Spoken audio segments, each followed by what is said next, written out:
Court recognized this and agreed, and it's not true because the Supreme Court said it. It's true in and of itself, and they recognize this, that if an act by Congress is not constitutional, then in their words, it is no law. It is no law, because you can't have a supreme law of the land, that being the United States Constitution, and then any act of government that is in violation or contrary to the supreme law. Can you give an example? The lesser act has to be no law at all, and that's what the Supreme Court recognized, and that's the truth. And that's the truth. Can you give an example of a bill or an action by the federal government that would be the prime subject of nullification? Boy, we'd have to have this show on for probably 24 hours to go through everything. Every single one. Was the bailout? One of the most recent ones is what's referred to as the Obamacare legislation. The two the acts that were passed by Congress last year. They're unconstitutional on their face. Were the bailouts unconstitutional?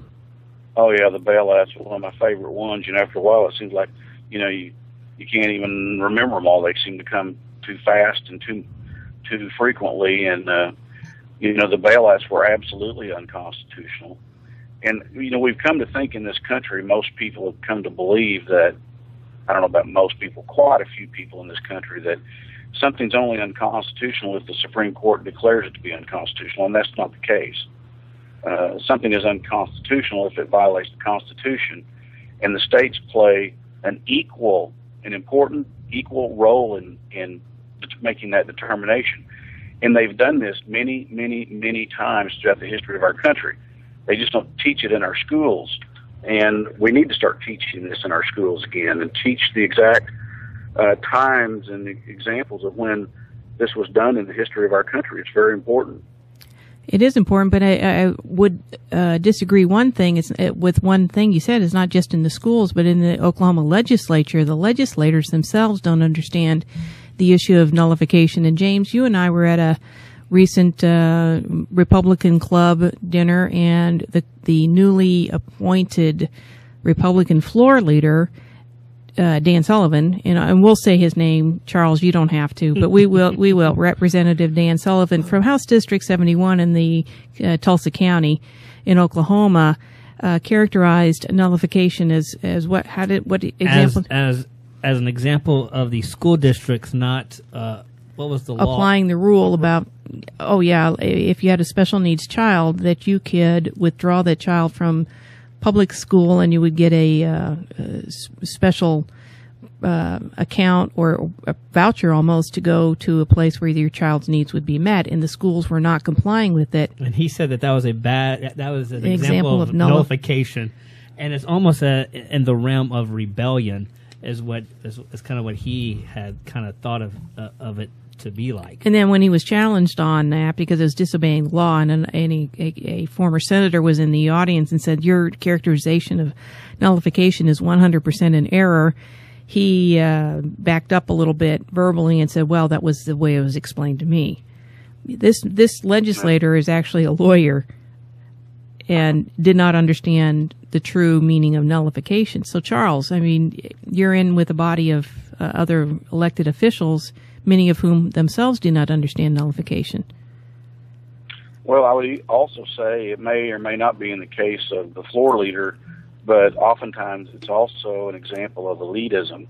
Those that think that we who are in charge are there to tell everyone else what to do, to put it real plainly.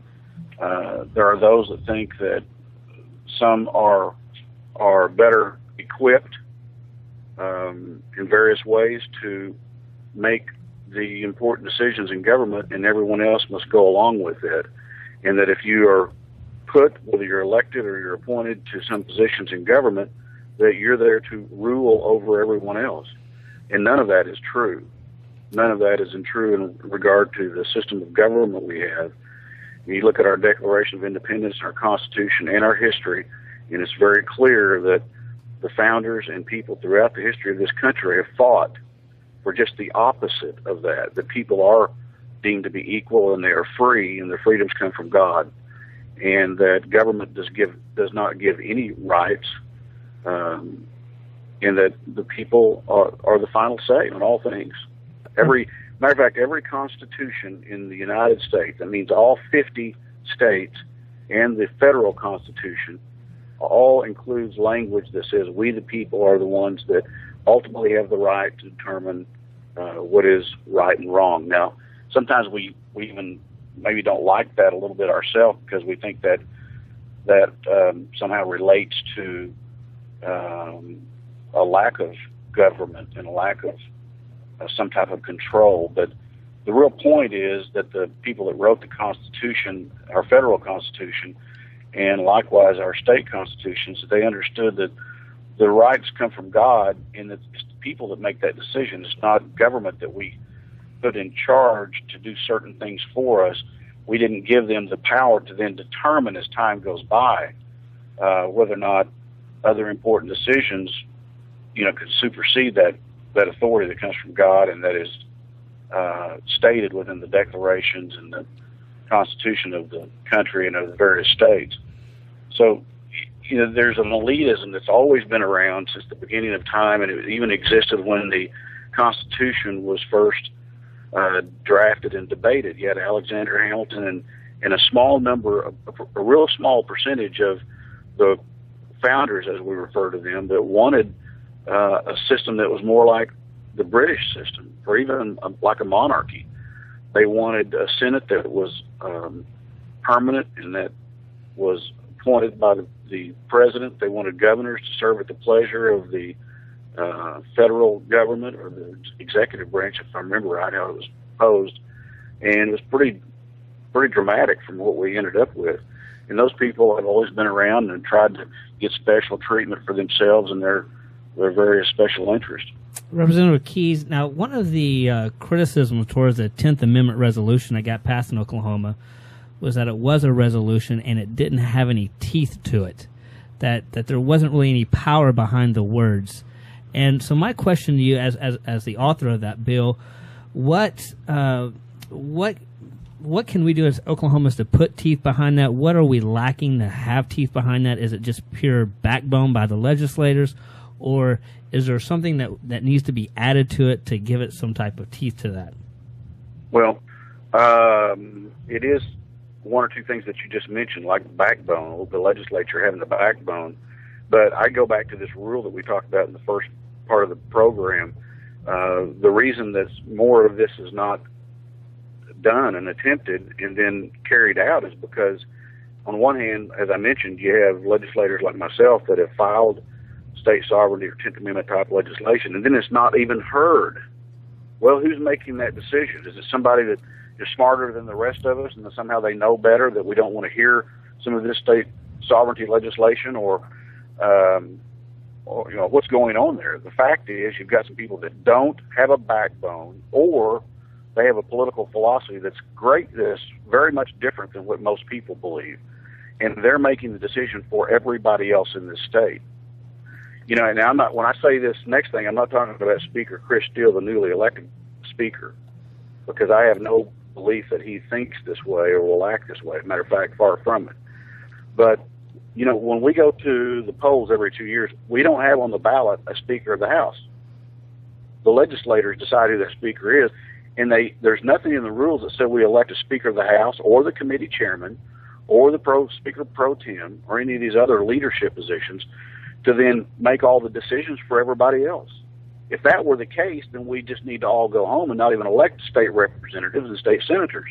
It becomes we're there to make decisions. It's a top-down model, if otherwise.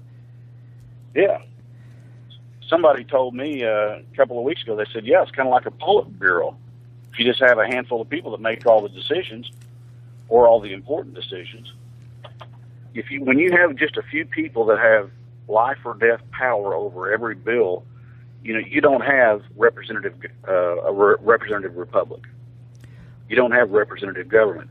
So back to the nullification and the 10th Amendment legislation, the reason we don't have more of it is because it's not allowed to be heard. It's squelched.